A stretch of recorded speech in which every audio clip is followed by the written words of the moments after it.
Hello, everybody, and welcome back to the Pregame Network podcast. This is episode 59. My name is Dan. I'm joined by my bestest pal, Anthony, today. That's every other Ahoy! week. As every Um, other day. the only gaming podcast slash show not afraid to offend people with their notoriously bad hot takes or sometimes notoriously good hot All of takes. my hot takes are phenomenal, and I won't Uh, hear it any other way. uh-huh. hmm Um, so this is a big week this week. We've had three different press events, and we're definitely going to talk And about those ad nauseum. yeah, But three first, three different press events. More than that, if you consider all the smaller shows that went on. true, true. So we're gonna probably spend most of our time talking about that.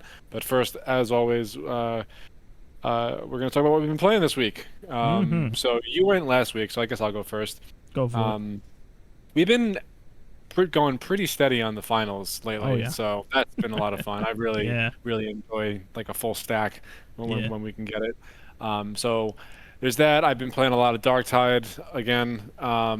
I've been getting back into Deep Rock Galactic Survivor, a little bit of Helldiver sprinkled in there, some Splitgate as well, which I definitely want to talk about that a little bit. hmm I bought and downloaded Rise, Son of Rome, so I started Oh yeah, playing we through talked that. about that. Yeah. Yeah. And then I really started sinking my teeth back into Wolfenstein: The New Order recently. That's been a Yes. ton of fun. That's been I really like those the It's a rebooted games. they're solid little games. Good for if you just want a good fun shooter. Luke Exactly Luke what I want. Luke enjoyed it when we played the New Order. Yeah, I think the new Colossus is definitely better overall. It's better But gameplay wise, but it's like the story and like the characterization and stuff like that is more grating than in the new Blood. I feel like it's one of those series that kind of like well, New Blood was awful. as far as Just everything. Like the gameplay wasn't good at all. They kind of had like this weird looter oh shooter I'm vibe to it. I got it all fucked up. I was thinking of the New Order. I mixed it up with the New Blood because I was Oh, thinking of we're gonna be playing the Old Blood soon. So it's good. New Order, Old Blood, New Colossus, New Blood. As the yeah, series progressed, it got more obnoxious and grating as it went on. But the gameplay in the first three games is stellar, yeah, and yeah. got So better as it went on. Yeah. yeah, I've really been enjoying my time with that. There really isn't too much else to say on that matter. Yeah. So I'll just pass the mic over to you because Yeah. that's pretty much it for me. Yeah, so I played a little bit of everything last week, not to the point where it's like I'm not going to bore you. If you heard me talk about it at any point in the last, year and a half, however long, I tried it. I've been jumping all over the place, especially when me and Luke are waiting for Harrison so that we can record shit. I typically just send him down a rabbit hole of a bunch of old games. So we've been playing a little bit of everything. The only two games of note that were like that have new things going on and are outside of the routine is I played a lot of Street Fighter 6, just because the year 2 content has come to a close. The last character Elena was released, so we played a lot of that. She's a lot of fun. Not quite my character, but a lot of fun. Another quality character. She came with a good stage, good music. So just a lot of fun there. The only new game I've played recently that I remember off the top of my head is Zenless Zone Zero, which Another fighting game, right? no. It's another gotcha game. Came to the Xbox recently. It's been on other platforms for a while. Why do you like those gotcha games so much? Because like it's not that I like the gotcha games, like just like, oh, I gotta play more gotcha games. It's just there's a lot of different genres. We talked about this a while ago that are just not like filling because like the offerings kind of suck. So it's like I Yeah, go to play these other ones. This one in particular, it was recommended to me multiple times because it's like, oh, you got to play it. It's the more action oriented. It's the same guys that made Genshin Impact, but they made a more action oriented game. That's how it was sold to me. And I went to play it, and I was a little disappointed because while it is definitely more action oriented, it's not quite like people will tell you it's like, oh, if you like Devil May Cry, if you like Bayonetta, you gotta go play Zenless Zone. It's really not like that. The action, the combat is like a step above Genshin in depth. It's another one of those things where there's a lot of similarities, but for different reasons. It's just like it's slightly mash heavy with the action. You have a special move, and the whole thing is you're supposed to switch between your party members frequently, much like Genshin Impact. But in this case, there's a lot of combos that go into it. There's a stun meter to fill up. You can combo a bit better. It's less RPG, more action. Um, okay. I don't have too much to say about it because it is still somewhat early as far as trying it is concerned. What I will say is I am a bit let down by the combat depth. Not that I was expecting a whole lot, but it still did let me down a bit. I've always commented on the game though, just by looking at it, by saying it was definitely, I don't want to say it targeted like Zoomers, right? Because that's not entirely correct, but it's just like the way it's animated and like some of the music stuff is very like it's built in such a way where I anticipate it's like, okay, these kids and even some of these young adults, they're hopped up on TikTok. How do we hold their attention? And that's the only way I can describe the animation. Everything's exaggerated. I don't want to say it looks bad. It's not obnoxious or anything like that, but it's just like it's exaggerated and it's noticeable and it's on the verge of grating, I guess. I don't know. Okay. But yeah, there's that's pretty much my take on it right now as far as that's concerned. And it's I don't know, it's fun. It's a little bit underwhelming, but it's fun overall. Okay. And that's pretty much all I've really been playing. Yeah. Well, so that we got that out of the way pretty quick. It's probably like one of the faster what we've been playing segments that we've done recently. I just want to touch on Splitgate real quick because go for it. I mean, yeah, we had a ton of different stuff going on this week between news and press conferences and whatnot. I mean, big three so far were the Xbox Game Showcase, the Summer Games Fest, and PlayStation's State of Play. What? There were other ones, right? There was like two more, I think. There was the Future Game Show and PC Game Show. So there was the PC Game Show, the Future Game Show, and then there's like 10 or so other really small events that are like specialized and you tune in for, and you know, some of them are like the more obnoxious ones, but yeah. Well, I wanted to just touch on Splitgate real quick because during the Summer Games Fest, the co-founder of 1047 Games, what the hell is his name? I'm at an article right now. I'm trying to find it. Anyway, I'll find his name. But he came out on stage at the Summer Games Fest with a Make FPS Great Again hat, which was just by itself fucking awesome. And he said, and I quote, "I grew up playing Halo 3.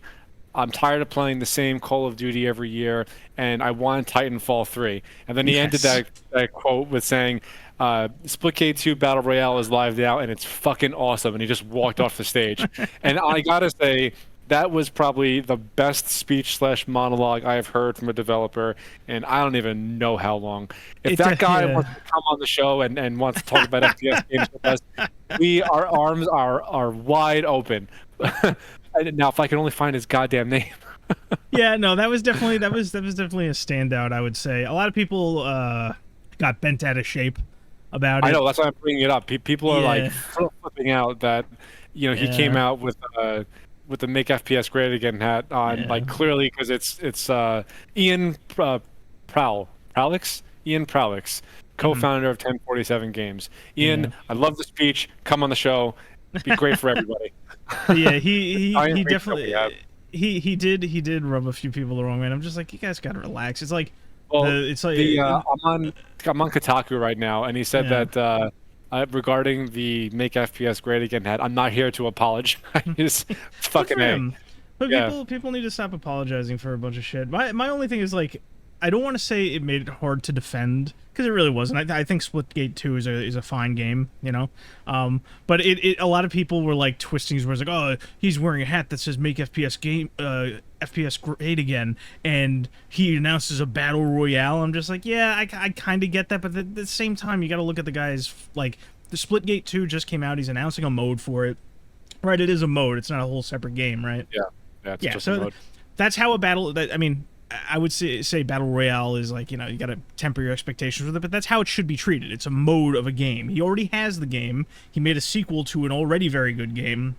Let the guy do his battle royale stuff. He just bent out of shape because his hat kind of resembles what a certain mean orange guy, says that you're not too keen on, and everybody likes to make it, a big deal. But no, I thought that was pretty cool. It was short, sweet, to the point. It catered directly to who he wanted to. People who are tired of the same typical FPS stuff over and over and over again, and Yeah, like It don't is get me what it wrong, I is. definitely have my gripes with Splitgate too, but I Mhm. think that as well, like they accomplish what they set out to accomplish.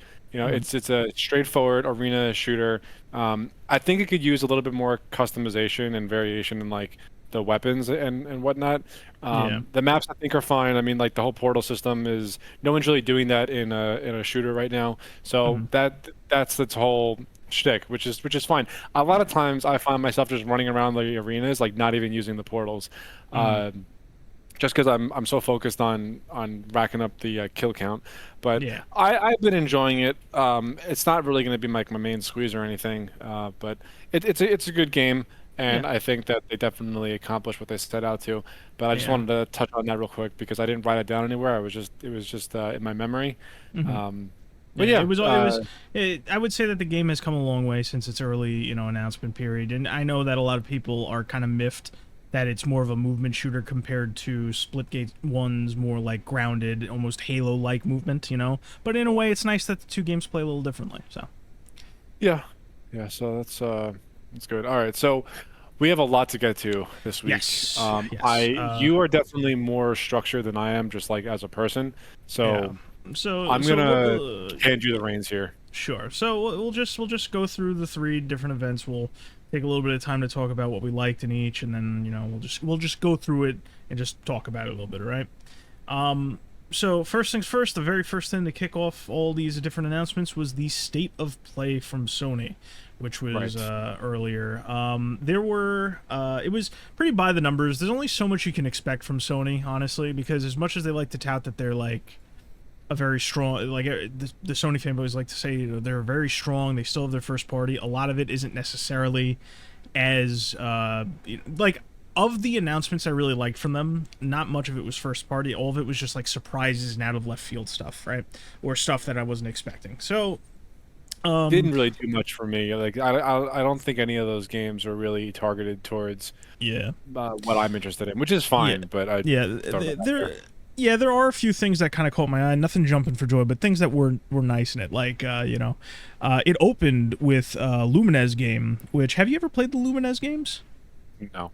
That's a series. I think it started on the PSP. I got into it on the Xbox 360, the arcade game that was on there. It was called Lumines Live. I think it was a port of the PSP. Basically, it's a puzzle game where it's like you have squares, and the squares are made up of four squares that of differing colors, and you're supposed to line them up.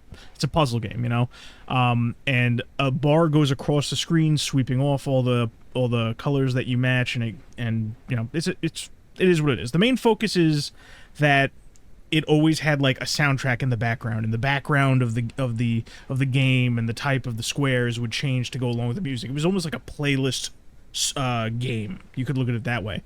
And out of the blue, this new game, Lumines Arise, comes out, and it's being made by the guys that did Tetris Effect. So I was surprised by that. It's like that's like the nice little filler game that you kind of want in an event. It was strange for them to open with it, but it is what it is. Following that, we got Pragmata is alive.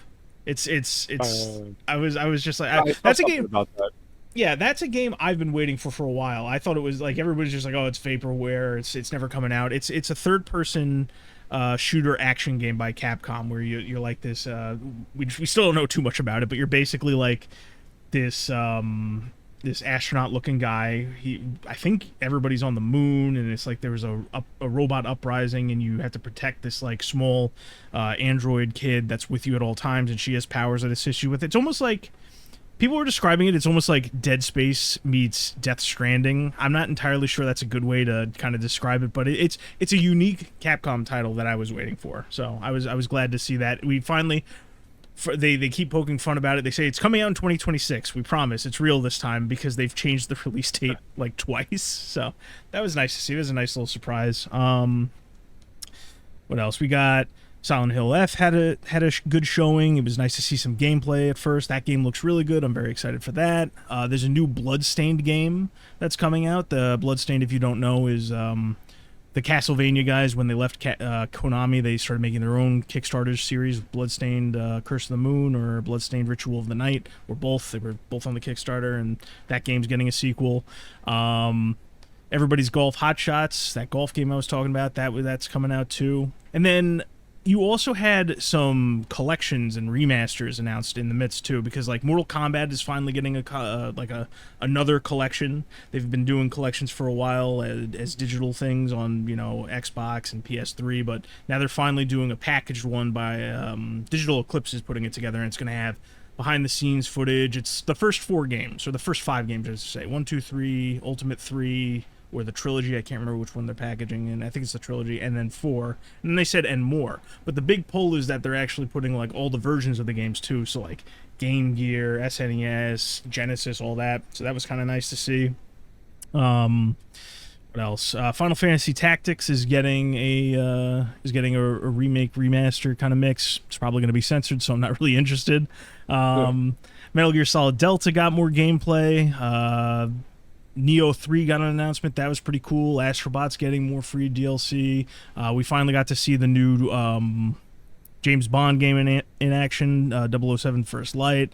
They briefly showed Ghost of Yotei just to say, hey, it's coming later. Come watch more gameplay later. It's one of those. Yeah, they showed Ghost of Yotei to say there's a new trailer coming like soon. Exactly. I hate it when they fucking do that. It's so ridiculous. Yeah, that kind of pissed me off because I really enjoyed Ghost of Tsushima. I just played it, so Yeah. I was looking forward to seeing more of Ghost of Yotei, and just a tease. Nope. Yeah. Come back later. Yeah. Aside from that, there was a few other small things like I'm like, oh my god, they're making a new Thief game, but it's in VR and it's some kind of soft reboot, so that's immediately just in the fucking trash. They announced a Digimon game, and the only thing I'll say about that is if when we were kids, if you were the kind of kid that liked Digimon, you just every now and again you just get treated really well. They just put out these new high budget games on the side. And I don't hate Digimon. I was just never into it the same way I'm not into Pokemon now, but it's just like Pokemon gets slammed constantly, but these Digimon games just come out of the blue and just wow everybody with how it looks and plays and the music. But what else? Was there anything else I can really think of? Oh yeah, there were two What? Good. No, finish. No, you go ahead. Go ahead. I've been yapping all the time. I was just gonna say that there was really nothing at the state of play that caught my eye or about me or like even raised an eyebrow so much. Except like again, I was looking forward to the Ghost of Yotei gameplay. Yes. But that never happened. Onimusha maybe.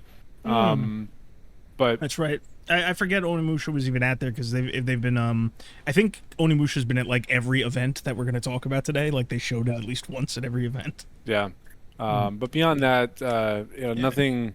None of the games are like my lane, so it's fine. Not everything is going to be for me. Yeah, for me the highlights were really just a small like nice surprises that made me go, oh, that's kind of nice, The only other things to really note is Suda51, the guy who makes all those wackier games, I guess you could say.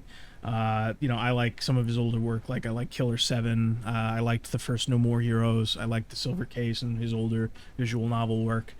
He's making a new one called Romeo is a Dead Man, so that's a little neat and wacky. And the last kind of surprising thing that was on here, out of the blue, in the middle of it, they announced a new fight stick. For fighting games, Project Defiant fight stick. And I'm just like, looking at it, I'm just like, oh, that's not ergonomic. I'm like, oh, that's also out of the blue. And at the very end, they surprised everybody with Marvel Tokon Fighting Souls. And this shocked everybody because of who was developing it, the kind of game it was, a fighting game, and the fact that it lined up with some other smaller stuff on the side. But I'm going to talk about that way later. But that's how the state of play ended with the surprise Marvel game, the Marvel fighting game. But overall state of play, it was really just like I was telling you. You were telling me there was really nothing in there. It was pretty much the same for me, only with a few nice surprises and things I already knew about, like Silent Hill F, and the golf game. Like I'm excited for the golf game more than anything else in this thing. But yeah, so that was the PlayStation state of play. Not much to say on it outside what we've already said over and over and over again. Just yeah. So after that, we had the state of play proper the day later, right? And this is like the big main stage. event. It didn't really have any. It didn't really have a big opener. I was kind of drifting in and out a little bit, just because it's just like, oh, I'm surprised this exists. That's not for me. It looks like more of the same. Honestly, like for the first half of it, the only thing that I noticed, I'm like, oh my god, that Sonic racing game I like is doing crossover events. They're gonna have Persona characters and the Vocaloids and stuff like that. And Yakuza guy is gonna be in that. And I was like, oh, that's neat. Sonic racing, yeah. But who the fuck else is excited about it aside from me? Onimusha was there again. I was enjoying that.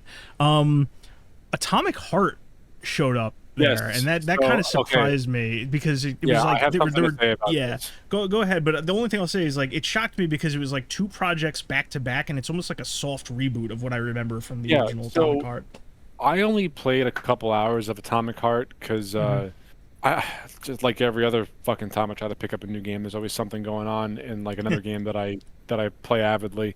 Yeah. I didn't think it was like terrible by any stretch of the imagination. Yeah. It's obviously very BioShock inspired. The shooting felt fine. Honestly, had the best looting mechanic of any game I've ever played. Like, you just run over to, let's say, a file cabinet or something, or like a row of filing cabinets, and you hold down whatever key is mapped to be your loot key, and you're like your glove thing, robot, whatever it was, like it just loots everything in your field of view, and you don't have to do anything else beyond that. Yeah. It's like it's a survival horror immersive sim, and it has a lot of quality of life and polish like that around it, even if it's not that stellar of a game. I wouldn't categorize it into an immersive sim. It's definitely more of like that's why I said it's like a mix, because that's what yeah. BioShock is also technically an immersive sim. Like, it's immersive sim is one of those terms that's just been introduced and bastardized. So like in the form that it is, it encompasses Atomic Heart. But go on. Right. So okay, Atomic Heart 1, like it's sitting at a very positive on Steam. But when it first came out, it was mixed just because of the way they handled the enemy AI in the world. Like, if you go back to a previous area, everything respawns and you have to fight through it all over again, which is very annoying. Yeah. The story, I don't know much about the story, but I do remember reading that it was nothing to write home about.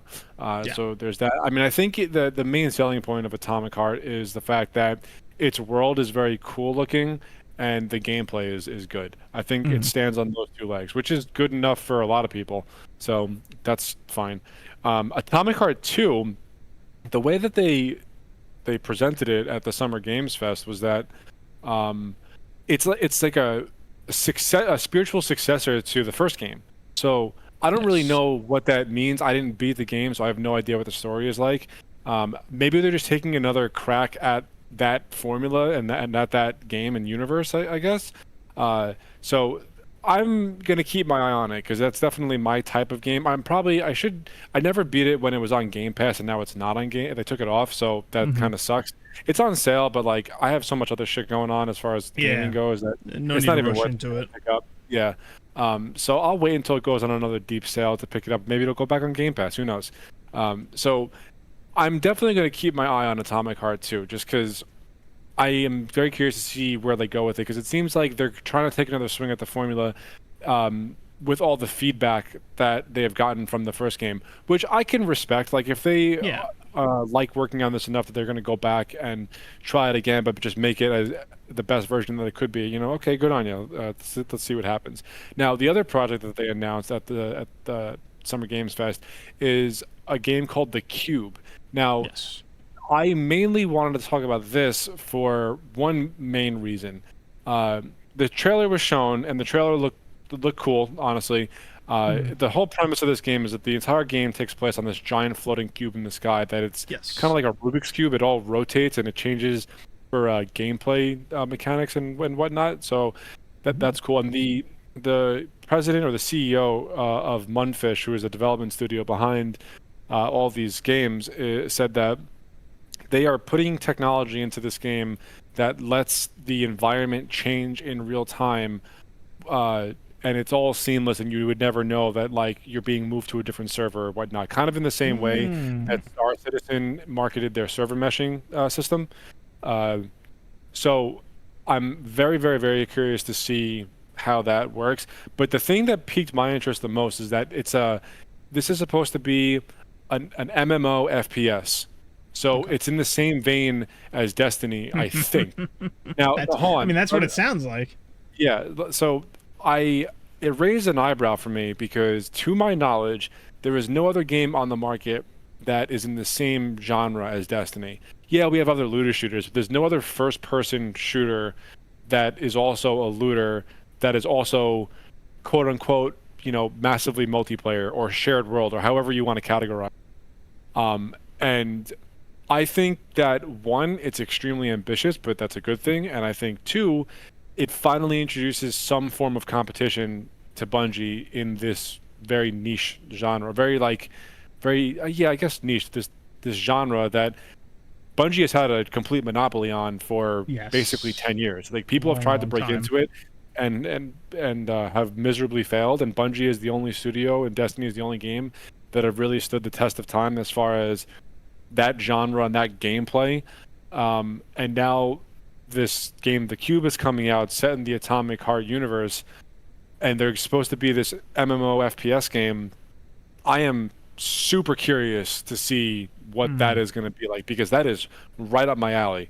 That's Yeah. probably like after the Summer Games Fest wrapped up, that is the game that I kept on thinking about the most because just Ah. yeah, it was just the mystery behind what it could possibly be once they show off Yeah. the gameplay.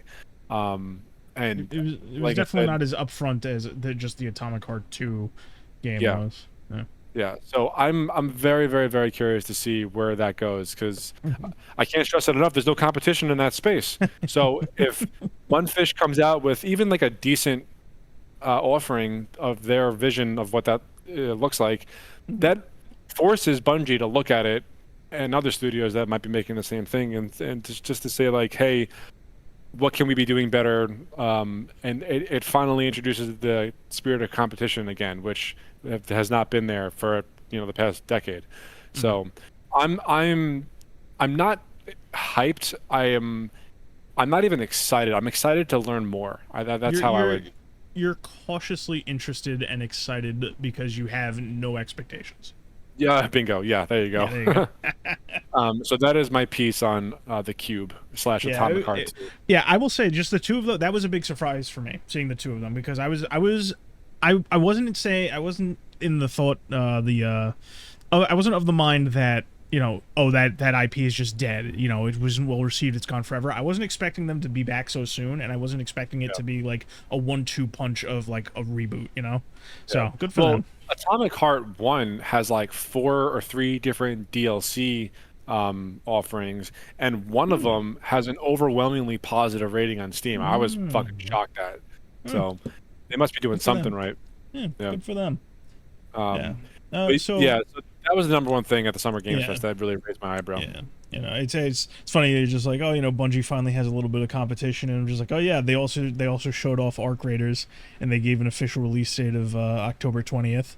which I'm glad for. I know like everyone was saying, oh, it's right around the corner, it's about to come out. I'm just like, take all the time you need and release as close as you can to Marathon, please. So good for them. Oh yeah, that was another thing that the Arc Raiders. Yeah, they Yeah, got like a huge backlash because they didn't quote unquote manage the hype well enough. Because yeah, people were convinced that it was going to be Shadow Drop during the Summer Games Fest, yes, like that's that yeah, day. yeah. But come on, like Because there it's were like certain like Easter eggs in the game files, and it just wasn't true. mm, yeah, I mean, they're. I will say that the player base should probably have their expectations in check based on what's in the game, but at the same time, I do know that they came out and apologized because they did have a certain level of intent of releasing in that window. So it's whatever. Just give them time. It's like you just gotta wait a season for like a very good game that they were just teasing. They didn't have a committal release date or whatever, but it's whatever.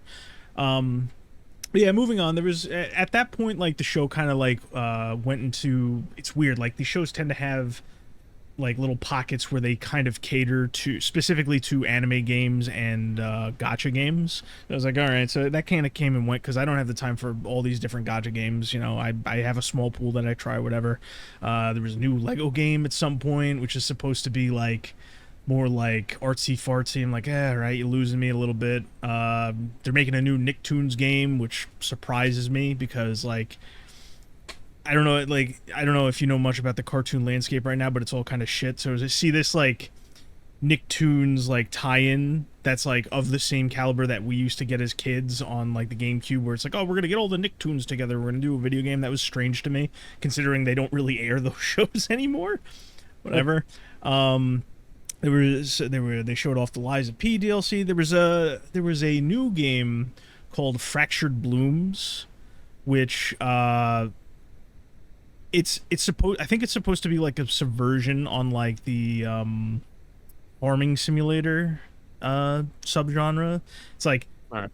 they basically like the idea is like you're going around and you're like farming and you're housekeeping and stuff like that. That's what it looked like to me. But it definitely looks like there's something is afoot or amiss. Like there's horror and survival elements that kind of looked interesting, but there's just not enough that we know about it. There was more anime games, anime tie-ins, Jurassic World 3 or Jurassic World Evolution 3, which is like a very popular simulator game where you build your own Jurassic World park. That came out of the blue. Like I was talking to people during this event, and like everybody I was talking to was like really excited for that. I'm just like, I didn't realize it was that big a deal. There's a game called Mina the Hollower, which is by the Shovel Knight guys, which is basically like, you ever play Link's Awakening on the Game Boy Color? No.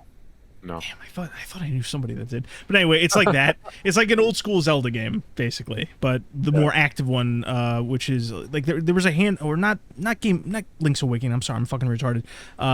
Oracle of Ages and Oracle of Seasons, which were the Capcom Zelda games that were a bit more active. Like you can get an item to jump. You're supposed to be moving a lot more, and that's what they're making with that.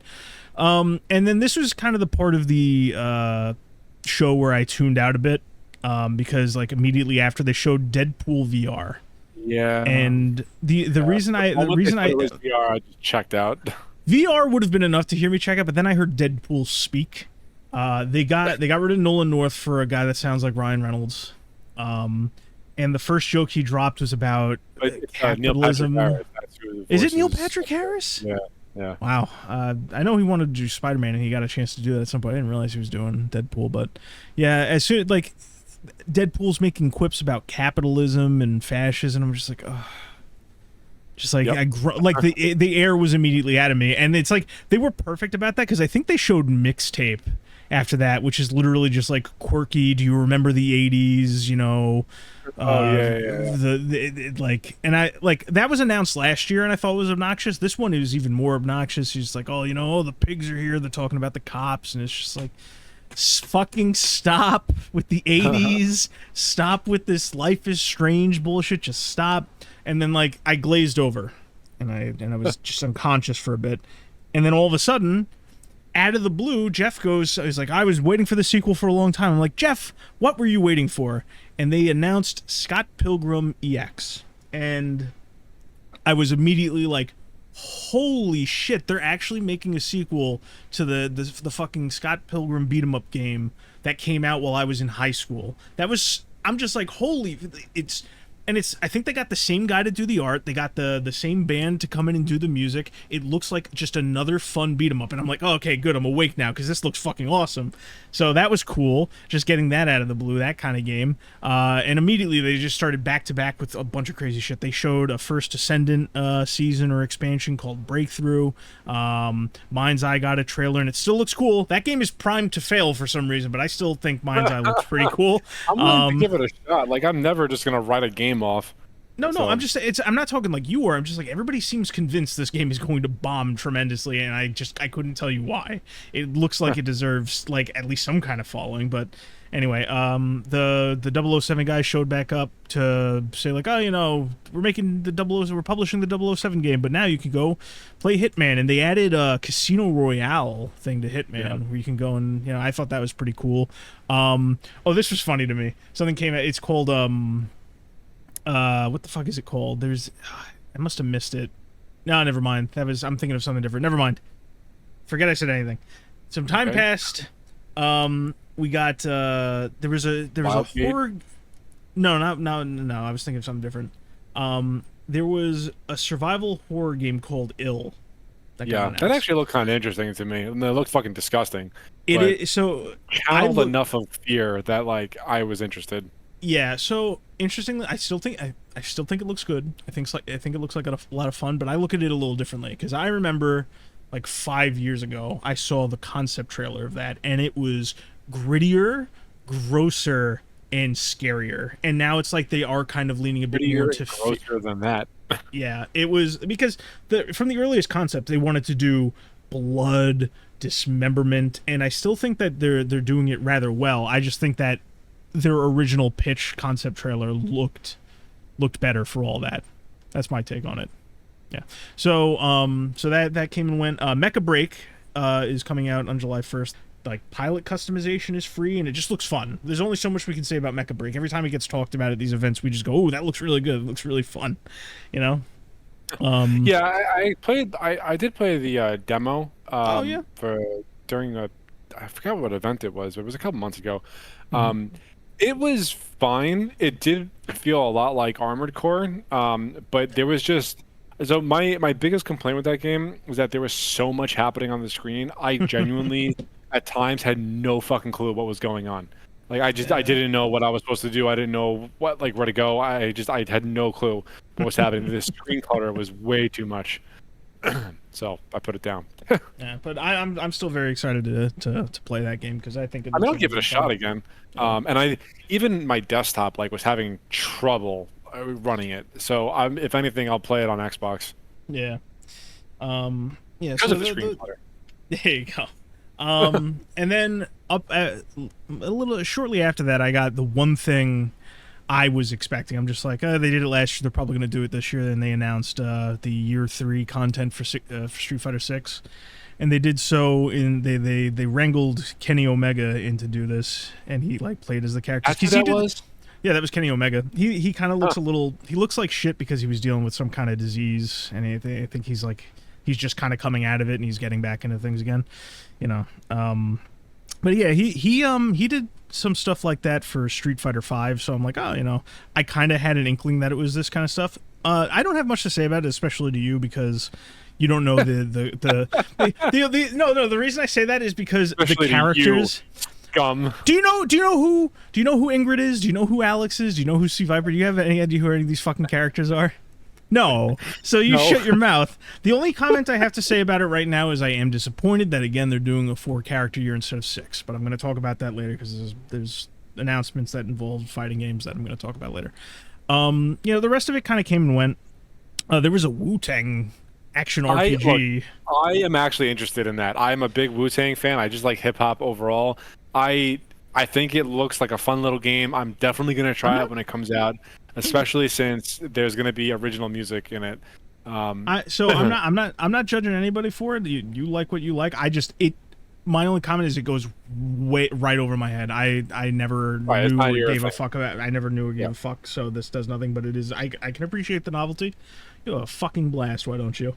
Um, and then it What was after Wu-Tang? no. So it ended with as we got close to the end, there were 2 very strong announcements. My favorite announcements of this, outside of maybe the Scott Pilgrim game.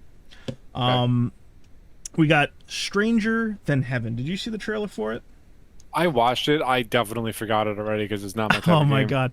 See, it's by the Yakuza guys, the guys that do Like a Dragon, Yakuza. Oh yeah, yeah. Yes, and it's just they're doing a new game in the same style where it's like in the 40s. It's in Japan. It's very jazzy, very noir esque. Everybody's wearing fedoras and got detective stuff going on, and just like I'm on board because that plus Yakuza combat, I'm in for a good time. So it looks cool, it sounds cool, right up my alley. I was very excited for this. I'm not a big fan of where the company is and where Sega is as a whole, but I think that could be a really good time. That's probably the standout new game of this entire event that I was very thrilled to see, outside of once again the Scott Pilgrim game.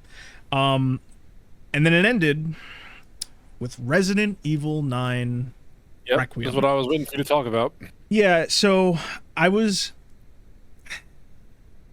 don't know how to properly say this. So you know me, I'm not a guy that likes to I'm not like the people that people make fun of on the internet, like where they just like they see a trailer and they go, oh my god, and they're screaming at the. And I wasn't like this for this. The most I get excited is I lean closer and I get goosebumps, and I was like fully like that. I'm just like the first minute of the trailer before they really tell you what's going on. I'm just like, motherfucker, I think that's the RE engine. Well, Is that the RE engine? The moment I saw the lobby of RPD, I knew it was Resident Evil. Yeah, well that's where everybody tunes in, but I'm sitting there, I'm just like, that's the RE engine. That character's last name is Ashcroft. Could it be? And I'm just like, I'm sitting here. You even if you played Resident Evil regular, you wouldn't get it. That character is the daughter of a character from Outbreak, the Outbreak games, who hasn't been heard of. Like they referenced her in 7, but so I'm just I look at the whole thing, Dan. I think it's probably the best the RE engine has ever looked for that style. We don't know much about the gameplay, but it definitely seems like they want to close out a lot of like pretty much the story as is so far, because how Resident Evil kind of works at this point is you've probably gauged this is like they kind of alternate between Chris and Leon focused stories, right? Yeah. And Chris is technically closed out. He's in the background doing his own thing now. Leon hasn't really had closure, so Leon's probably going to be revealed for the game at some point. That and the fact that we're going back to Raccoon City and the police department, it's probably going to be a Leon game. But it looks good. It's very interesting to see us go back. I guess we're retconning exactly what blew up Raccoon City for a 4th time, because they just love to retcon that. It went from multiple missiles to thermonuclear bomb to just a thermobaric bomb, and it's like there's still buildings standing. I can't imagine that being like a full like a nuke at the epicenter where that crater is. There's no way the buildings are standing, but I was thrilled to see a new Resident Evil. I do have a couple curiosities, I guess, because this is kind of like the odd man out of Resident Evil. We don't know how it's going to play, but they keep talking about how they want to revolutionize it. I'm just like, what the fuck are you going to do? There's rumors that it's going to be some segments playing third person, some playing first person. You can switch between the two. There's going to be it's horror focused, but there's going to be cinematic action they're talking about. I don't know what the fuck they're going to do with this game. I'm just excited that it's here, I guess, and we only got a year to wait. So I thought that was a pretty strong way to end the Summer Games Fest. You know? Yeah, definitely. I mean, I'm not like a huge Resident Evil fan. I definitely played my fair share, but yeah. I thought that was a really good way to close out that show. Yeah, the Resident Evil announcements of the last couple of years have been pretty stellar, with the exception of Remake 4 and Remake 3. I think they've been perfectly placed, but outside of a few small things, for the whole thing as a whole, I mean, we already talked about Splitgate 2. I saw Wu Chang Fallen Feathers at one point, which is the only. That honestly looks like a knockoff of Wukong. Yes and no. It was announced around the same time, I think. You never know with these Souls likes. You never they all kind of like I really am. I will say that this one looks more action oriented, which is neat. I've been kind of eyeing it since it got announced, and it's going to be on Game Pass, so it's like whatever, you know. So that's the only other thing I can think of. But that was Summer Games Fest as a whole. I thought it was fine. It was just another trailer. Yeah, I thought it was once again, I walked away with 3 things I was really excited for. So it's like, I don't know, I guess what would be a passing grade, you know? Like what percentage of excitement do I need? I got Resident Evil 9, I got Stranger Than Heaven, I got Scott Pilgrim. I would even count Ill and Mina the Hollower a little bit, you know, because it's just like, it's all good. So I thought it was a fun little event. Was there any standout to you aside from the Cube? Not really. The Cube, like, again, I laid out why I'm so interested in keeping tabs on the Cube, but there really wasn't any like, ooh, like I can't wait to get my hands on this. So we'll see what happens with that. Yeah. So I mean, outside of that, I didn't really fuck too much with Day of the Devs. I kind of just skimmed it. There wasn't really anything on there that, you know, got my attention. But that day was pretty solid, I think. You know, nothing too spectacular, but, you know, at least one or a handful of things that I was excited for. Now. Yeah, I'm looking at your list right now. None of these even rings a little bit of a bell. I don't know. I can't really speak to any of this. Yeah, it's fine. Yeah, like I can understand why some people wouldn't necessarily be interested in everything that they had to offer, but I think they thought it was a good showing overall. Yeah. So that brings us to the last Xbox major game event. showcase. Yeah, the Xbox Yeah. Game Showcase, which was today. Yeah. And they kind of got like their big showing at it, kind of similar to last year where they said, "Oh, we're gonna do Black Ops 6, and then it's gonna end with Black Ops 6 with a showcase." They did that, but with Outer Worlds this time. I have no interest in Outer Worlds. Yeah, It's not really my I game. did the yeah, I feel the same way. I mean, you could see the message I put into the Discord. Like, Yeah, it looks fine. You know, it's for people who obviously love the Bethesda style, like Elder Scrolls type of the RPG. knockoff Bethesda style because it's Yeah. Obsidian, and that's I think I said it at one point. It's Aren't like those it's the same screwing in guys the who rig. made New Vegas? Yeah, but that's still they were still Obsidian then. That's I think we Oh, talked about this at one point, like however many episodes ago, probably where did. I'm just like I think so. where Obsidian swims in Bethesda's wake. They've basically been riding on the Fallout New Vegas reputation for Zion. Here's no shade because I know some people like the Outer Worlds. I know some people like Devoured. I don't really care for what they have to offer. They haven't really wowed me at any point, but Yeah, I so pretty that's much feel the same way. yeah. So they opened it with Okay, that. so I'm gonna mind if I take the reins a little bit for Go the for it. Xbox showcase. So, Go for it. yeah, the Outer Worlds too. Like I said, it looks fine. It's for those fans already. Like, I don't think it's winning Yeah. anybody new over, which is fine. Like that, it is what it is.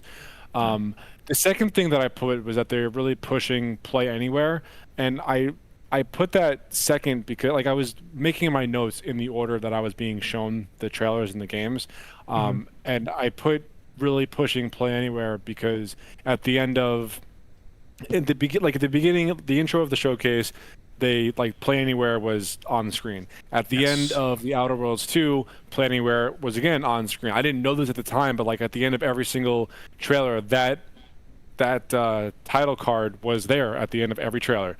Oh. Now, we could talk about this either now or we can wait until we're done recapping the entire showcase. But I think I mean, look, the writing has been on the walls for like fucking months, like years at this point. But it's pretty obvious now, like especially like today, what Xbox is looking to do with their gaming division. So do you want to talk about that now, or do you want to recap the show and then we'll talk? Let's recap the show and then Okay. we'll talk Sure. about it because that kind of falls in line with what we think about the show to begin with. So we'll cover that at the end. Okay. So, Outer Worlds 2 looks fine. It's for those fans already. Next, that this thing they showed was High on Life 2. My notes, like you could see them in the Discord. I wrote, looks great visually though. Yeah, I say, I was surprised to see it at all. I wasn't expecting that game to get a sequel. I'm not sure what I was going to didn't even expect. finish the first game, and that's because I like the Rick and Morty as a show. Like the first couple seasons were heads and shoulders better than the latter half of that show. But I didn't finish the first one because like I was just playing through an episode of Rick and Morty. I just couldn't fucking do it anymore. I couldn't do it. Which is funny because I don't care for Rick and Morty. I was never really a big fan, and I somehow fucking made it through High on Life while you didn't. So figure that one out. Well, because I think it's because you didn't like the show, so you never really stuck with it.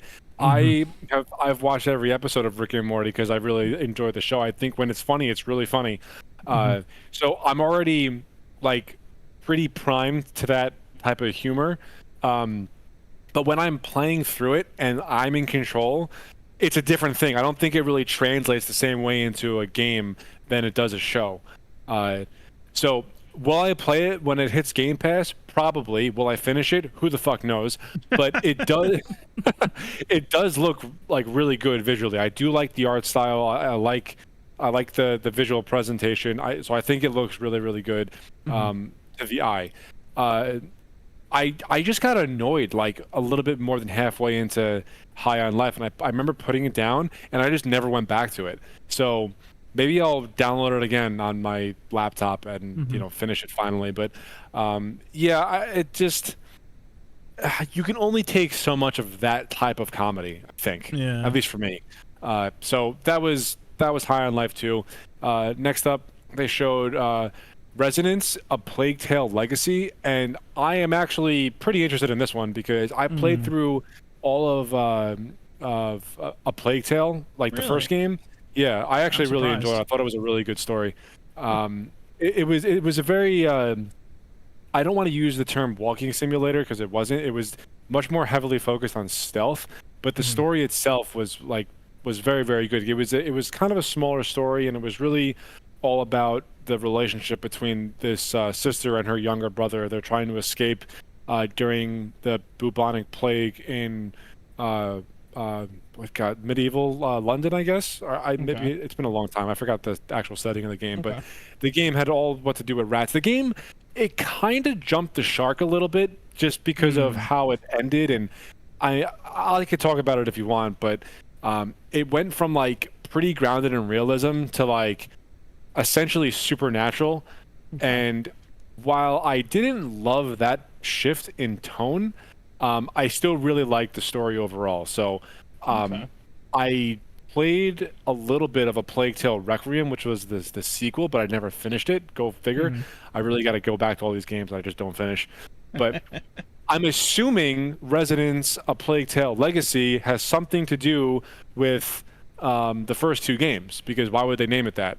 Uh, Yeah, I'm not 100% familiar with what their plans are for the series. I don't know if they wanted to take it to an anthology, yeah. which but who knows? So that was Resonance.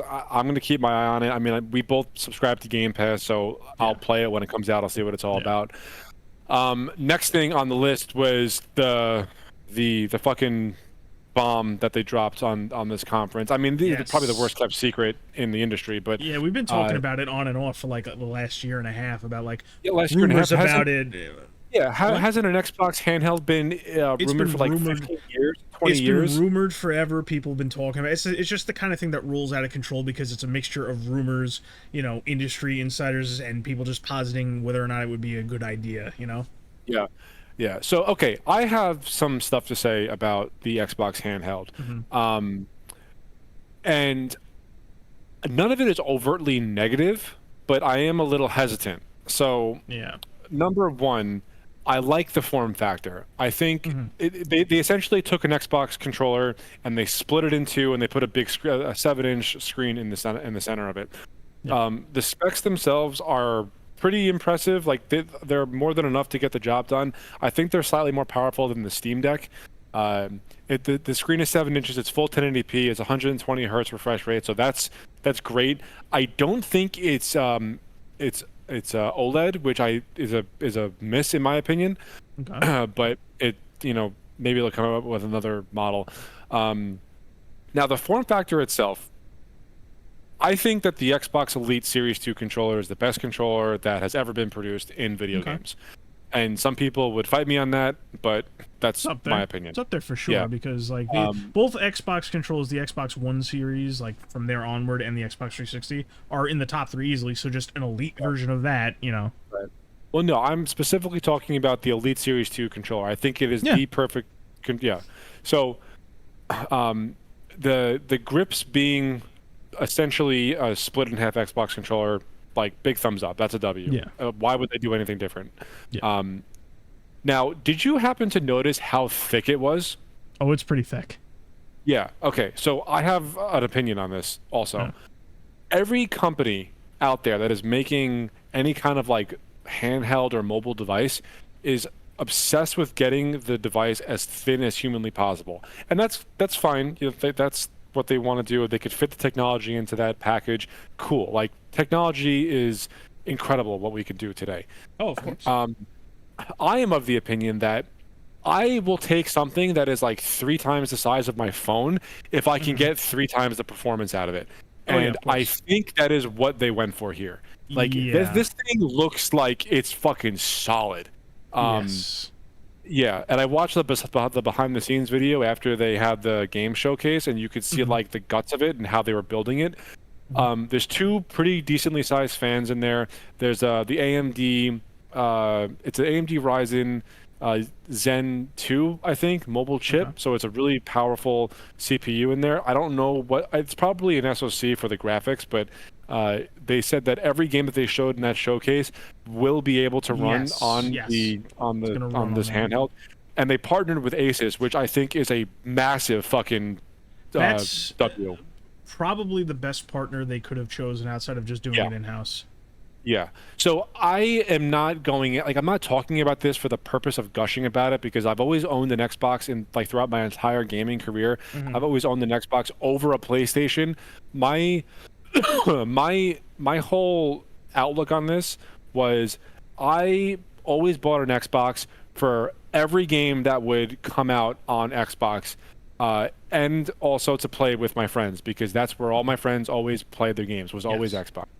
I always owned both Xbox and PlayStation. I have my Xbox for everything that was available on it. I have my PlayStation solely for exclusives, and that has been my my ideology for consoles for the past like 20 years. And it's worked out fine, especially since Sony's been putting all this shit on PC after about a year after the game has been out. So I said to you earlier today, like after it was announced, I couldn't watch it live. I said to you, I wonder what it's going to do to make this piece of hardware stand apart from everything else, because now we are like deep into the handheld PC gaming market now. Yes. Especially since Steam Deck has been around for a couple years. Asus has the ROG Ally that has been out for a couple years also. Lenovo has their Legion, which is, have you ever seen that thing? It's massive. I've seen It's it. Yeah. enormous. Yeah, it's enormous. Acer has their own version of a handheld gaming PC. So it's been highly speculated, like, okay, what's Microsoft going to do? What Xbox has got to have something. So now we finally know what it is, and I think that they made all the right choices with their handheld. And on Certainly top of looks all like it. that, yeah, on top of all that, the software, like the actual OS, so it's a modded version of Windows Home Basic, or just the Windows 11 Home. There you go. Yes. That's what I was trying Yeah. to say. It's a modded version of Windows 11 Home, but you can also run Steam, you can run Epic, you can run GOG, you can run the Xbox Game Store, you can run any launcher that you want on it. And that, for me, is the defining factor of this piece of hardware. I think it's that is massive. so consumer friendly. It is such a, like, you would think would be a no-brainer, but why would anybody do that? Like, that just blurs the lines of competition. That doesn't give anybody. So we've always said, like, Microsoft isn't giving anybody a reason to buy an Xbox. Now we kind of know why. And you know what? Microsoft was playing the long game, and I think that this is okay. I'm going to back up a second, and I'm just going to sum up all my thoughts with this one statement. I have never once considered purchasing a handheld gaming PC in the vein of a Steam Deck or the Lenovo Legion or the ROG Ally. I am genuinely considering buying this, what is the actual name of it? The Asus The- Xbox Ally, I think they call it. Asus- It's a play on the Xbox ROG Ally. Is Xbox. it the ROG Ally? It's I don't have the name memorized. It's not a ROG name that Ally rolls X, off the tongue. I think that's what Yeah, it's called. Yeah, something it's a like weird one. But I will say this is the first time I am seriously considering investing money into a handheld like this. So I think, and I'm really not trying to be like an Xbox fanboy over here, even though my whole pedigree in gaming has been Xbox. But goddamn, like, they fucking knocked it out of the park. And you know what? Yeah. Just to like prove that I'm not trying to get, I'm not an Xbox fanboy. Some of my favorite games of all time have been PlayStation exclusives. I have a giant Jack and Daxter tattoo on my chest. Okay, I fucking love Ratchet and Clank. God of War 2018 was my personal game of the generation. I thought it was a fucking masterpiece. I love PlayStation games, but I've always had an Xbox. And what Microsoft showed with the Xbox handheld is genuinely, like, I hesitate to use the term jaw-dropping, but it has me genuinely excited. So that is my overall opinion on the ROG Ally.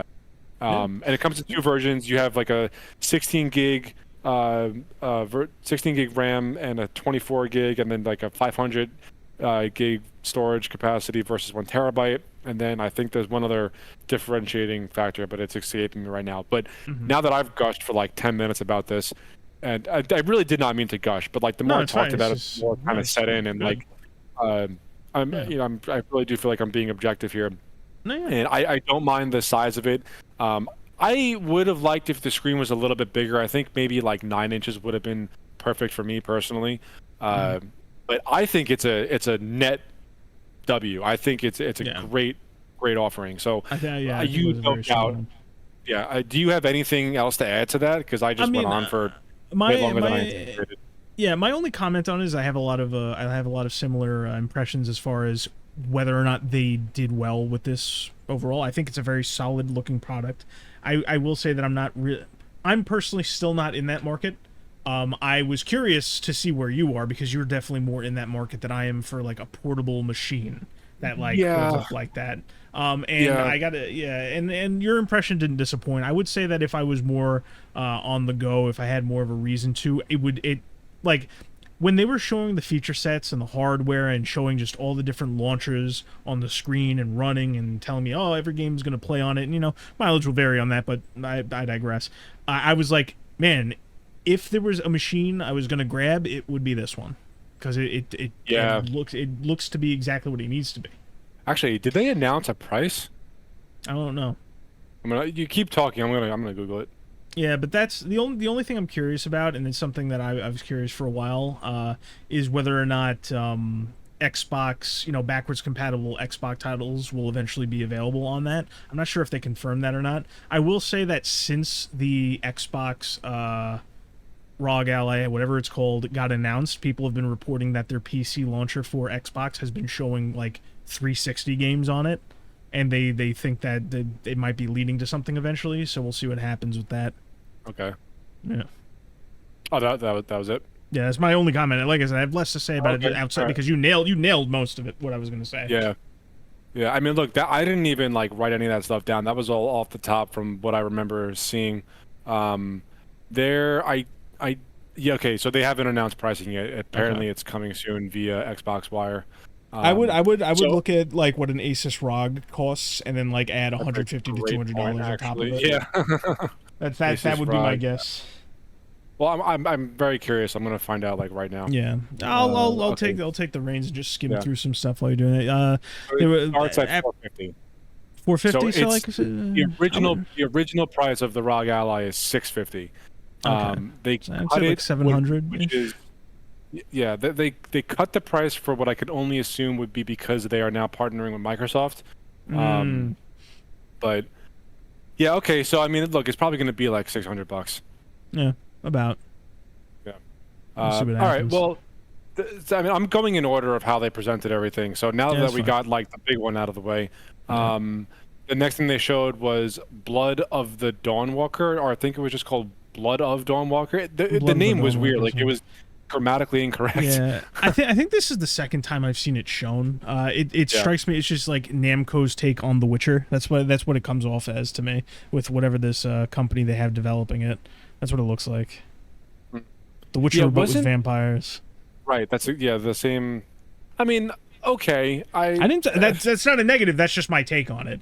That's what it looks Yeah, like the to only me. thing that I put down was to see where it goes. Like, I really got to see gameplay. I keep on being told by different people to play The Witcher 3 because it's like Mm. one of the best RPGs ever made. I just have not. I didn't like The Witcher. Well, not that I didn't like it. The Witcher 1 was like borderline unplayable. I didn't like The Witcher 2. I just didn't like the way that it played. Mm. So I was never interested in The Witcher 3. But we'll see how Blood of the Dawnwalker shapes up. Yeah. I've got a bad taste in my mouth after fucking Redfall with Yeah. vampires and Microsoft. um, Next, they showed Ninja Gaiden 4, which looks cool, but it's not really my type of game. This is definitely more your speed, Oh, so it's right. take it It's right away. up my alley. I Yeah. mean, there's not much to say outside of the, when it was originally announced. I will say that they've been focusing heavily on the new character as opposed to the legacy character Ryu Hayabusa. And the reason they're doing that is because his version of the action is going to be a lot more palatable to your average player, as like not mashy, but more of like a faster paced action game that Platinum is known for, while Ryu is supposed to be more in line with like the hardcore shit that I was used to. It just looks like it's a strong partner for Microsoft. It's a good looking game. I'm excited for it. I do need to see, like, even with what they've shown us so far, it's too early to tell still, just because like with a game where it's shared protagonists and shit like that, and not like the usual like play the game, unlock more characters, you can play the game again with multiple characters. Like the structure, you need to really examine it as you're playing it to really judge it. So we'll see where it goes from here. But it does, as far as just the game, looking at it, looks good to me. Yeah. So Ninja Gaiden 4. Next up, they showed Indiana Jones, an Indiana Jones expansion for the Great Circle. Yeah.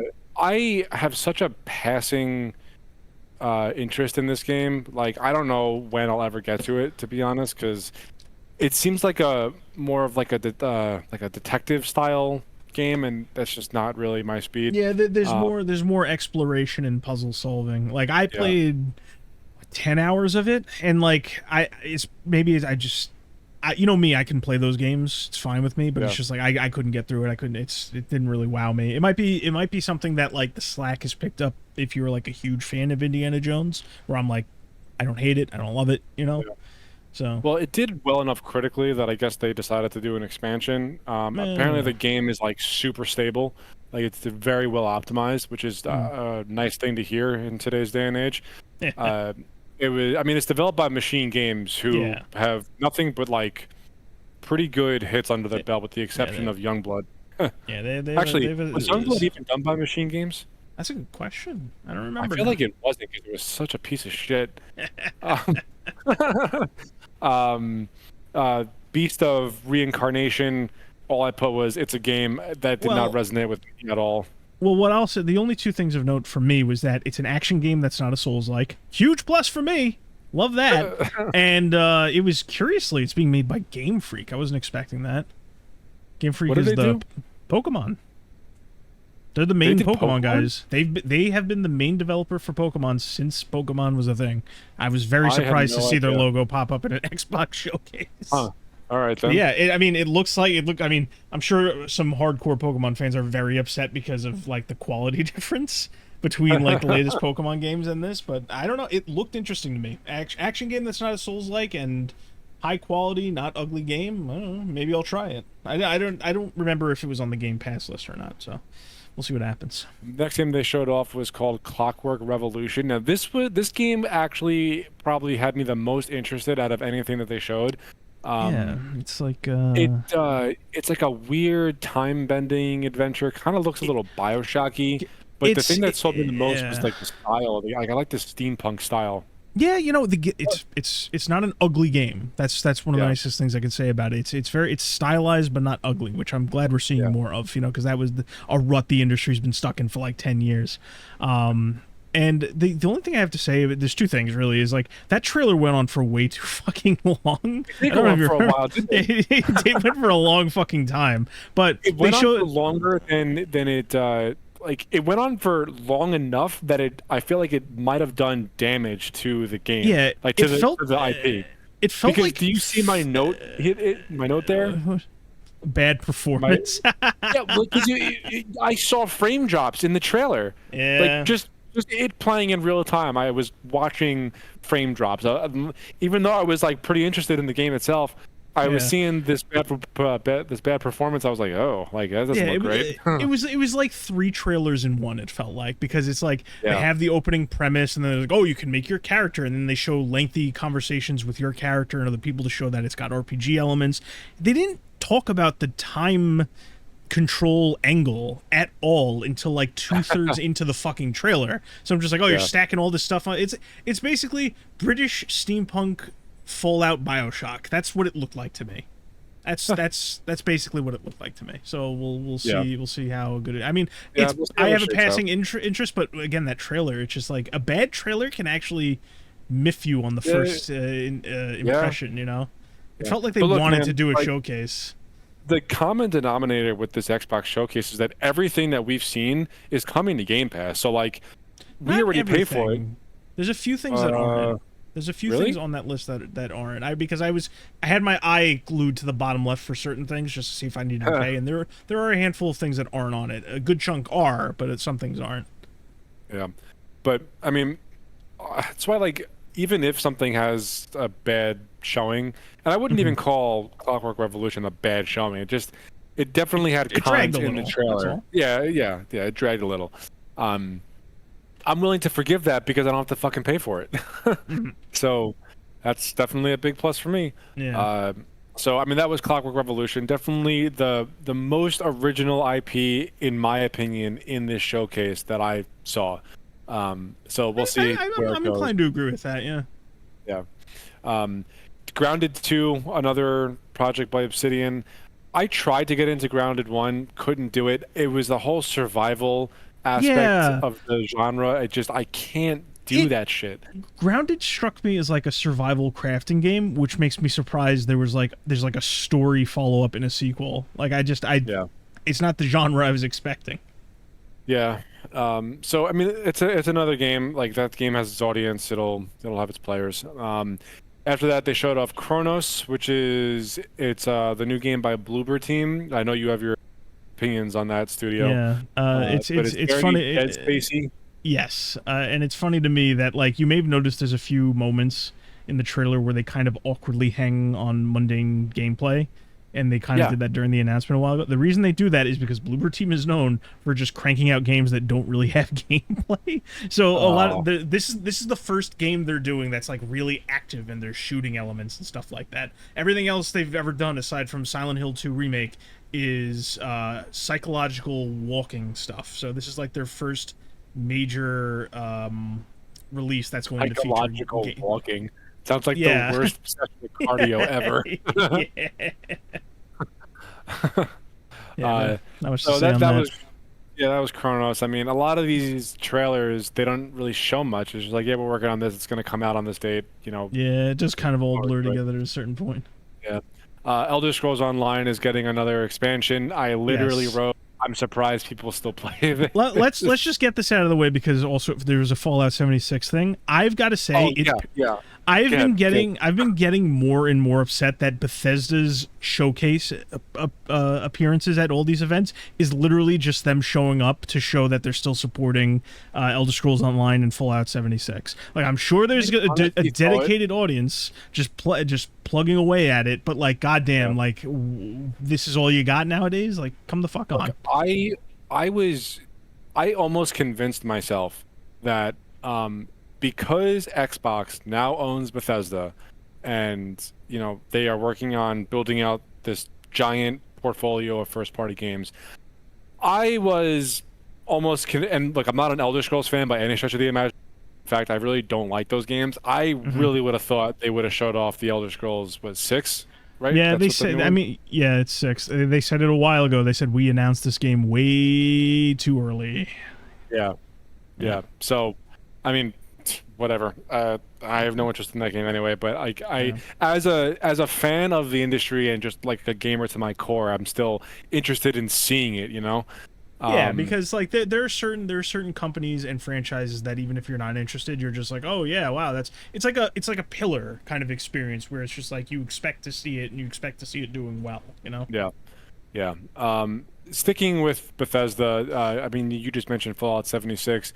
They have a new expansion coming out. I really could not give any less of a shit about this. Yeah, me neither. There's fishing now. I'm glad for the people who play it. It's not for me. Not for me. Well, the main reason why is like setting aside the fact that I'm not a fan of the gameplay itself. The way that they handled the Fallout 76 monetization and post launch content, I guess you can call it, was like just downright fucking scummy. Like it was not a good look.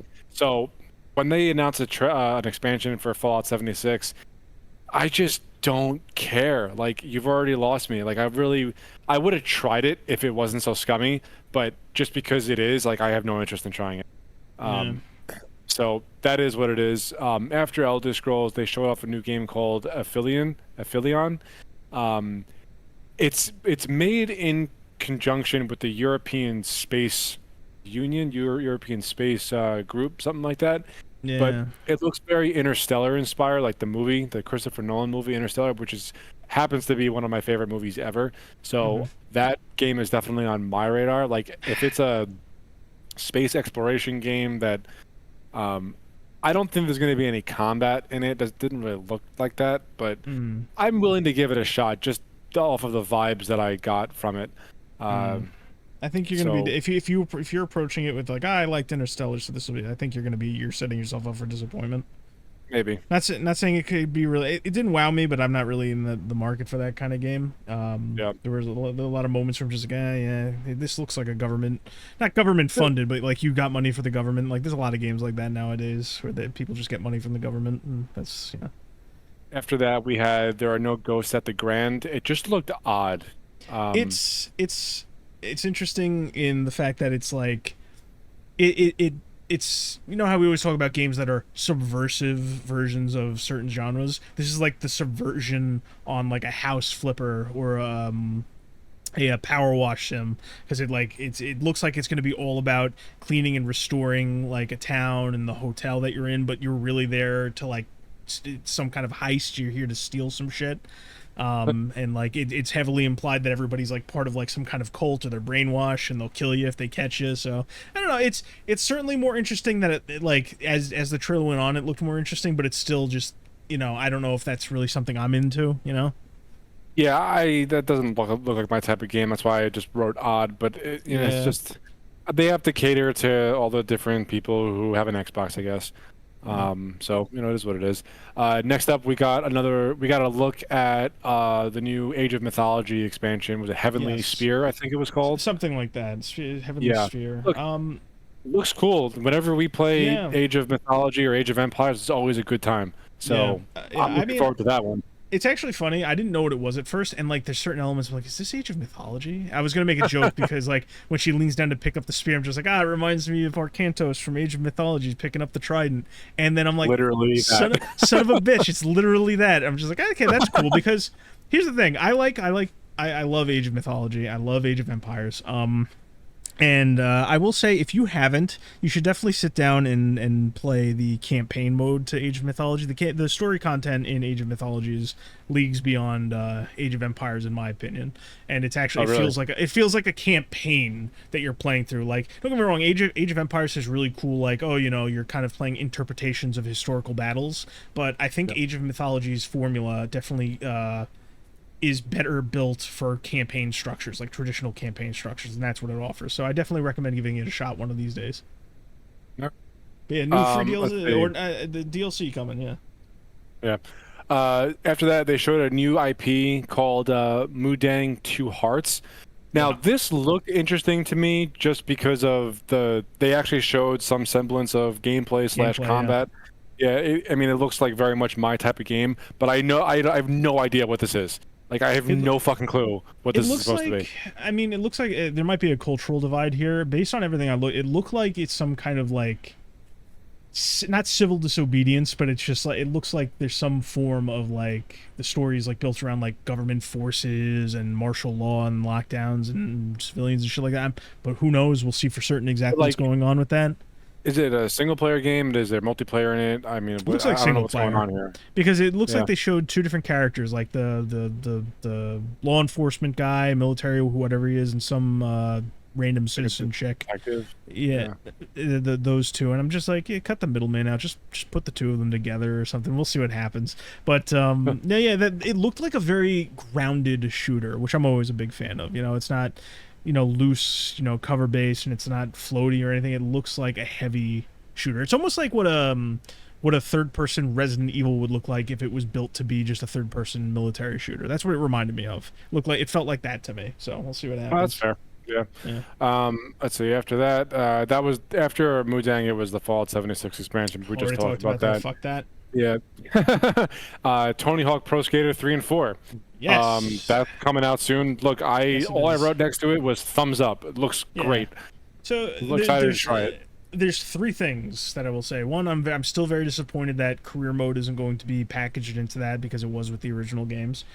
Two, I can tell everybody involved, except for the higher ups, was very happy to bring Bam back because they went out of the way to highlight him in the game. I know that he wasn't. I was watching the trial. I was like, is that Bam, motherfucker? It is Bam. Do you know what? Do you know the whole story about that? He wasn't No. going to be in the game originally, and Tony like fought them to bring him back, really? scan him in, and put him in the game. And I was like, oh, that's great.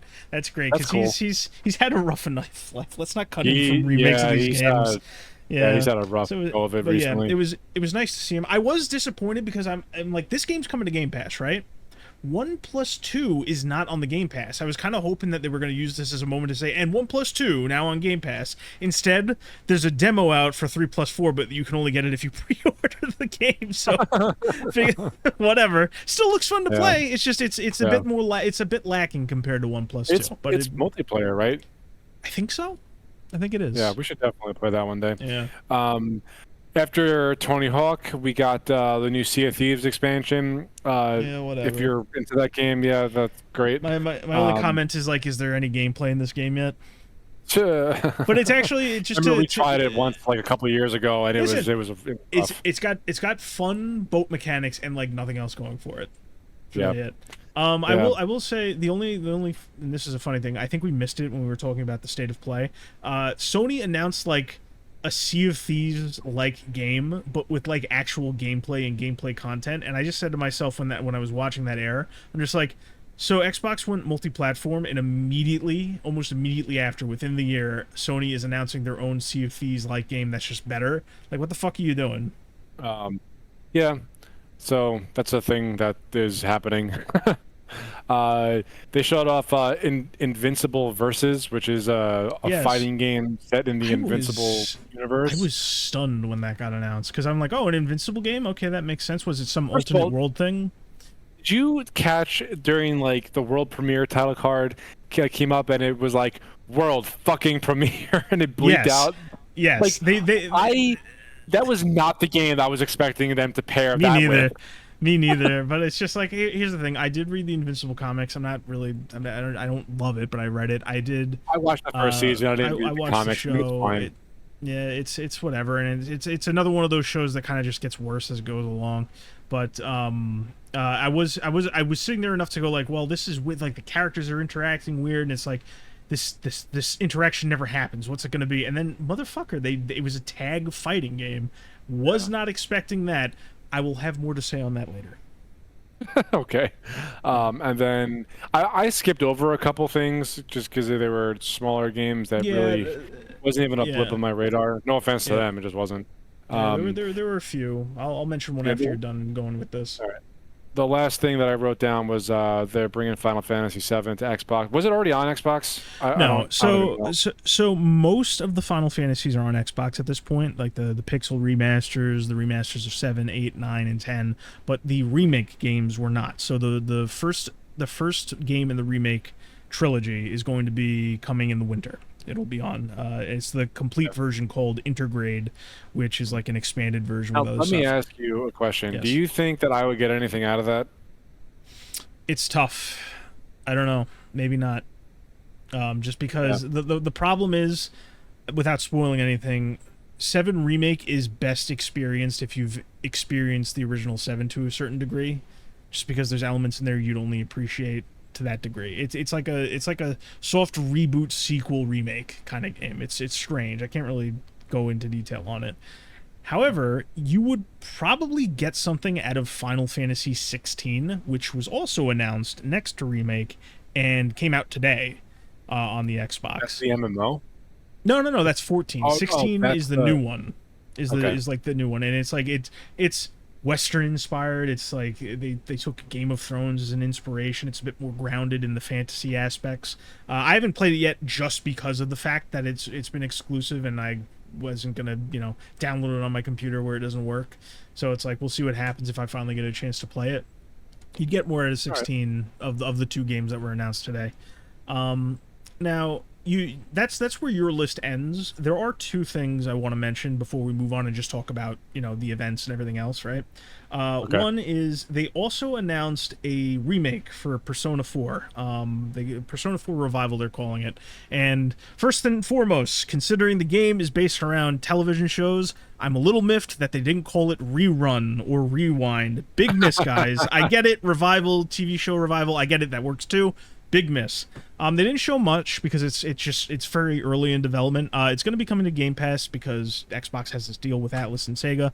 I am not particularly looking forward to this. I will play it when it comes out. Persona 4 did not need to be remade, and there are two characters in Persona 4 that deal with topics that are very hot button nowadays, namely being with men acting a bit more feminine and immediately they get called, gay or, whatever. And women that act a bit more masculine where they immediately get called trans. And this has been a fight for like 2 decades. So the only thing I'm sitting here going, it's a game I like, it's getting remade when it doesn't need to be, and it's just going to lead to internet arguing. That's all I have to say about that. So there was no fucking, why you got to do this to me? I don't care, how popular it's going to be. I'm going to have to deal with this. Maybe you'll even fucking rewrite these characters and I'll be really pissed, but, I guess I'll play it because it's Game Pass day one. Who the fuck knows? Speaking of Game Pass, a couple small things that I do want to mention. Yes. One, FBC Firebreak, that got a new trailer today. That's like the Remedy first-person shooter set in the Control universe. It's coming to Game Pass. In July, I want to say, or is it June? I'm pretty sure it's July. But that looks like a fun little co-op shooter that I think you and I could definitely have some fun with. So let's see, when does this come out? Oh, it comes out in a week. Cool. Huh. Yeah, we'll give that a shot. The Drag somebody 17th. else along for sure. Yeah. Maybe, if we can't find anybody, we'll grab Luke or Harrison. Harrison has Game Pass. Yeah. We'll probably get him to play that. So that was something a launch that came out. That looks like just like a fun, goofy time. Warhammer 40K Darktide finally got a 30-second fucking gameplay trailer of the new class, and oh my god, I am fully erect. It looks awesome. It looks awesome. It's just fucking Judge Dredd with a massive cyber mastiff, and you're just oh man, Anthony, I'm so excited. I'm so excited. This is the first new class in it's the first new class for Darktide, period. But it's the first really dense, substantial piece of content that they've come out with in 2 years. The first year and a half was spent fixing the game, essentially, making it to a point that it should have launched at to begin with. It's a great game, don't get me wrong, but it took a while for it to get there.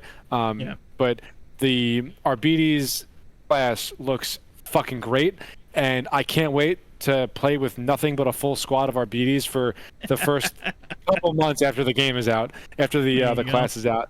Yeah, so that looks like a ton of fun. And the last thing that I want to talk about that got announced was it's called The Expanse: Osiris Reborn. Have you seen anything about this? I know very little about it. Okay, do you know what The Expanse is? I'm aware it's a TV show that everybody was into for a brief period of time, or a decent stretch of time, I should say. It's probably in my top 5 sci-fi shows of all time. It is very, very good as far as it's sci-fi in a grounded universe, but also with a little bit of sci-fi, sci-fi, but alien stuff mixed in there. It's a phenomenal show from beginning to end. It was really. So they are making a game, and it's like a third-person action RPG made by the guys who did Warhammer 40K Rogue Trader. They're called Owlcat, and Rogue Trader was universally praised as a fantastic CRPG. And I was shocked when I learned that these are the same people who are making this game. And they showed off I want to say a 3.5 to 5 minute trailer somewhere in that neighborhood, where there was part cinematic and then there was a decent amount of gameplay, and it looked right up my fucking alley. It looked almost like a more grounded version of Mass Effect. That's the best way I could describe it. Okay. Yeah, so I'm very excited for that. I'm excited to see more, I should say. We'll know more as time goes on, obviously, but that is everything. That was everything that we learned about this week that at least was on my radar. So anyway, to kind of close out the Xbox event that we were talking about. I'm sorry. not a game, but actually, we're still gonna talk about like what we thought about the presentation overall. Well, yeah, we got to get back to that eventually. Okay. You were very excited to talk about 40K, so you kind of jumped ahead there for a little bit. Yeah, it hit me there at the end. Okay, but yeah, so the Xbox showcase closed with Black Ops 7. And I'd said to you, Oh my god, I fucking forgot. yes, you were so excited to talk about 40K, you went right off the reservation. Yeah. It's in your piece, 'cause I got stuff to say about this too. I mean, I'll be honest, watching that trailer, I didn't like. I'm just like, this guy looks familiar, but I'm sitting there going, I don't know what the fuck this is until the very end when Menendez stepped out, and I'm just like, this was Call of Duty this whole time. I was fucking stunned, and it's a direct sequel to 2. Oh, that's what you meant before when you said it. Yes, it's a direct Okay, sequel I'm a to Black little Ops 2. bit. I look at it in a little bit of a better light now. Now that I know it's a direct sequel to 2, because I loved Black Ops 2. I thought that was one of the best CODs ever, honestly. But I just we couldn't have Modern Warfare 4. No, which is interesting because there was that hidden ending at Modern Warfare 3 where they teased it, but no, we have the reboot series and that's that. Look, man, I like COD as much as the next guy. I used to be a way bigger Call of Duty fan, as you know, as we both were. They're just enough. Like, it's just too much. It's too much. I'm gonna play the fucking game. We both know it. It's coming to Game Pass, obviously. I'm gonna play the game. I'll get whatever enjoyment out of it, but they have to just slow down. Like, once a year is just too much for the amount of content they pack into this shit. And I'm really starting to get burned out. Like, I put Black Ops 6 down several months ago. I have not even had an inkling to pick it back up. I don't care anymore. And we've hit that part of the COD life cycle again, where we just don't even want to talk about it anymore. Exactly. Which is a shame. It's a shame, for sure. But that was the Xbox showcase, Dan. So overall, what did you think? And also, we can talk about that bit about the Xbox strategy now, if you want. So, what were your thoughts overall? I think it was a pretty good showing. I would give it like a 7.5 out of 10. They got right to the point from the second the show started, and they didn't let up until it was done. And that was the best thing they could have done. Yeah, the last few years they've been really good with realizing it's like, okay, they just want trailer after trailer after trailer after trailer. Even Jeff's main show had more instances where he interrupted himself in between the trailers. So they were very one of the smartest things they've done, and they've done it consistently since the beginning. I do think I think that the State of Play had a few more things that excited me, but I think the Xbox showing was pretty solid with a few nice surprises in it. Yeah. Like I said, I think that them having wall-to-wall trailers was the way to go. The way that they introduced the Xbox ROG Ally, basically flawless. I think it was exactly what they needed as far as a hardware offering goes, especially since they've been pushing their Play Anywhere model for the past 5 years at this point, or 4 years. And that's kind of what I wanted to get into a little bit. That's really the direction Xbox has been going. That's what the writing on the wall has been. And now they finally have a product to put with this philosophy. And I think it can, and it probably will end up paying dividends for them. So the way that they've been losing ground constantly in the console market, basically since the Xbox One was announced, and I think this might actually be a turning point for them. So I'm very interested to see where that goes, and I want one of those handhelds. I do. I talked myself into it on this podcast. So what I'll say is I do agree with you. I do think that this is a pretty strong turning point. I'm still not keen on the overall idea of them moving away from consoles altogether, and primarily not consoles altogether, because there's already a new Xbox in development. We already know that there's a new Xbox coming. It'll just look drastically different, or somewhat different at the very least. But their lack of a first party focus, where they want to make their money on as many platforms as possible, I'm still not keen on that. I will say it bothered me when it peaked, because we didn't talk about it, but they did show Gears of War Reloaded. And the big focus when they showed it off is like play anywhere, cross progression, play it anywhere on all the consoles, cross play. And it wasn't like they weren't talking about the game; they were talking about all the places you could play it and all the benefits you get from that. And that kind of irked me a little bit. It's like you gotta have some ground, beneath Yeah. your feet as far as that goes. But I will say that yeah, this is a good striking point for them in that direction that benefits everybody really with the handheld like that. And I think there's two things to really take away from that. One is if that Sony does decide to re-enter the handheld market, they are at a incredible disadvantage now. Like, say Yeah. what you will about Xbox console versus PlayStation console, Xbox handheld versus something like the Vita gets absolutely fucking crushed, especially with the ace I in mean, the the hole Vita that gets now. crushed. Yeah, the Vita gets absolutely crushed Yeah. because especially with it's just like okay, well, every now and again a Sony exclusive will make its way to the PC. Guess what? That's on the Xbox handheld now. They've pivoted. If Sony wants to come into the handheld space, they're at a massive disadvantage now. But the other thing to consider is that I think what we're seeing with the multi-launcher aspect of the handheld is them also testing the waters to potentially do that on a console. I think it's very possible that the next Xbox launches with some kind of system similar with multiple launchers built into it. Whether it's fully like what we're seeing on this Xbox handheld, or if it's like a scaled down version just to get some compatibility in there, I'm not sure. But I think that's this console, even if it's just just a strong handheld to go with you, I think that there's very strong implications of what's next in their strategy in that handheld. Just a matter of when we officially see it.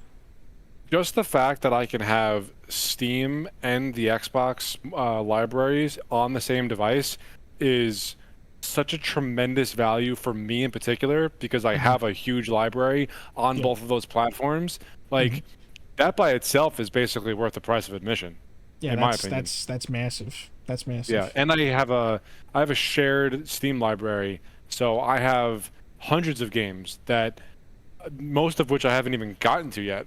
Yeah. And most of which they're not like new games or anything. So like they're going to be able to run on this device. So this is definitely I'm I want it. I, I am definitely interested. So Yeah. good job, Microsoft. I think that Yeah. was a perfect showing of your new hardware. Yeah. I think that was a So very strong footing yeah, in that space. yep. Um, so was there any outside of these events, or in the events that we missed, was there any small thing that we missed that, or just that wasn't part of the main events that we were talking about that you wanted to bring up aside from, that little off the reservation moment you had near the end of the Xbox there?